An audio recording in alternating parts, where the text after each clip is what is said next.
प्रणाम।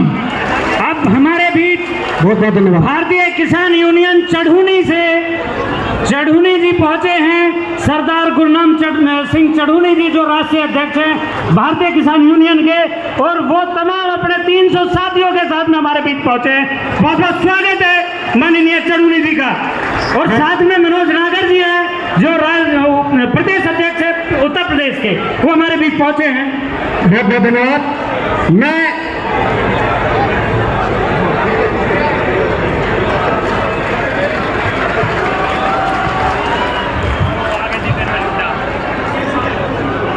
हमारे यहाँ भाई दीपेंद्र सिंह हुड्डा जी बहुत अच्छे सांसद है। हमारे गीता भुक्कल जी पूर्व मंत्री, रघुवीर तेवतिया जी विधायक है पिथला से, इजराइल जी आए हुए हैं।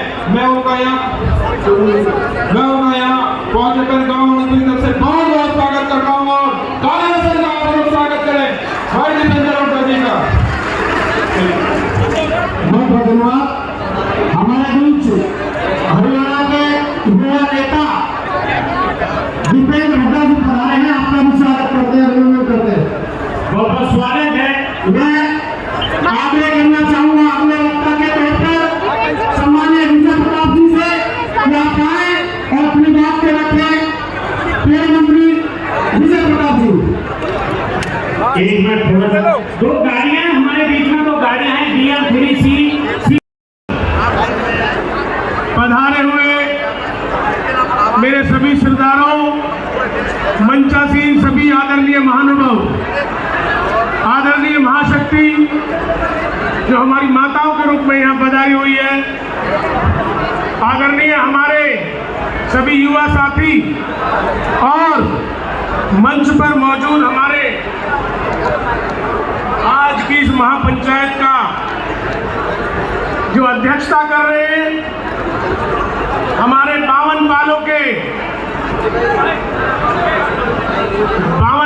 हमारे जो जेलदार साहब हैं अरुण जेलदार जी, और 360 पालों के हमारे अध्यक्ष सुरेंद्र सोलंकी जी, ये हमारी इस महापंचायत का अध्यक्षता कर रहे हैं आदरणीय अध्यक्ष महोदय, और संघर्ष समिति के जो हमारे अध्यक्ष क्षेत्र नेता। देखिए साथियों, मैं आज आपके बीच में आप ये मान लो कि गांव अनंतपुर बोल रहा हूं। मैं विजय प्रताप नहीं बोल रहा, मैं अनंतपुर बोल रहा हूं। क्यों? क्योंकि आज हमारे गांव पर संकट है, हमारी संस्कृति में संकट है। आज मैं सबसे पहले तो आप सभी का जो देश के कोने कोने से हमारे इस ऐतिहासिक गांव अनंतपुर में आप पधारे हैं, मैं आपका हृदय की गहराइयों से शीश नवा के नमन करके आपका आभार व्यक्त करता हूं। मैंने इसको ऐतिहासिक इसलिए बोला कि राजा अनंतपाल जी द्वारा 1300 साल पहले इसे बसाया गया था। मैं प्रेस के भाइयों से कहूंगा कि आप 5 मिनट रुक जाओ। देखिए हमने महापंचायत का आयोजन किया, रैली का नहीं किया। भाई साहब 1 मिनट, हमें बताने दो अपने भाइयों को कि हमारा दर्द क्या है। आज हमने पूरे देश से रिश्तेदारी को बुलाया है, 36 बिरादरी का मैं एहसान मानते हैं कि हमारे बीच में आए हैं, तो हमारी बात को सुन लो। आप इसको कवरेज को बांधो प्लीज, मेरी हाथ जोड़ के निवेदन है। हमारे नेता भी बोलेंगे, अभी हमारे बड़े नेता तो बहुत बोल चुके हैं, बहुत का बोलना बाकी है, तो मेरी बात आप सुनिए, आज हमारी बात सुनिए पहले। तो देखिए, मैं गांव अनंतपुर बोल रहा हूं भाई, विजय प्रताप नहीं बोल। हमारा गांव में पैदा हुए इसलिए ऐतिहासिक। अब अनूठा जो है, आज पूरे देश की नजर अनंतपुर में क्यों है? सबसे पहले तो इतनी गर्मी में भी, बारिश के बावजूद भी इंद्रदेव ने हमारी परीक्षा ली, उन्होंने हमें मजबूत किया कि भाई इतनी बारिश आएगी फिर भी रुकोगे। लेकिन आप लोगों ने ऐसे मौसम में भी हमारा हौसला बढ़ाया। इस गर्मी में आके हम जीवन भर आपके सामने बोल सकते हैं। आज हमारे घरों पे हमारे बच्चों पे आपने देखा कैसी आप बताई है, उसके लिए आज उठ के आए। अनूठा इसलिए कि हिंदुस्तान में ये पहला गांव है जिसको अवैध बताया गया, पहला गांव है हिंदुस्तान में अपनी तरह का। और आज सभी लोगों को दर्द इसलिए है कि अगर आज एक गांव को हिंदुस्तान में अवैध बता दिया तो हिंदुस्तान के बाकी 6.5 लाख गांव भी एक एक करके ये षड्यंत्रकारी उनको भी उसी कोटे में ला सकते हैं। मैं ये कहता हूं भाई, पहले बाप आया कि बेटा आया, ये बताओ। पहले बाप आया ना, तो पहले गांव था, सरकारें तो बाद में आई। हम तो 1300 साल से हमारे पूर्वज रह रहे हैं, तो फिर ये फॉरेस्ट कहां से आ गए?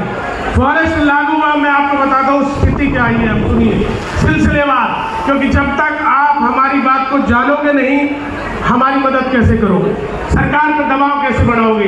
जो स्थिति है, मैं एक चीज से आपको वाकिफ करना चाहता हूँ कि हमारी ये जो जमीन है, इसमें 6,500 मकानों को वन विभाग ने नोटिस दिए, 6,500, जिसमें 1,000 मकान तो गांव के हैं और 5,500 मकान हमारे प्रवासी भाइयों के, जो पूरे हिंदुस्तान से यहाँ पे हैं। उससे पहले इस रोड के इधर 5 साल पहले हमारी एक बहुत बड़ी बस्ती थी खोरी।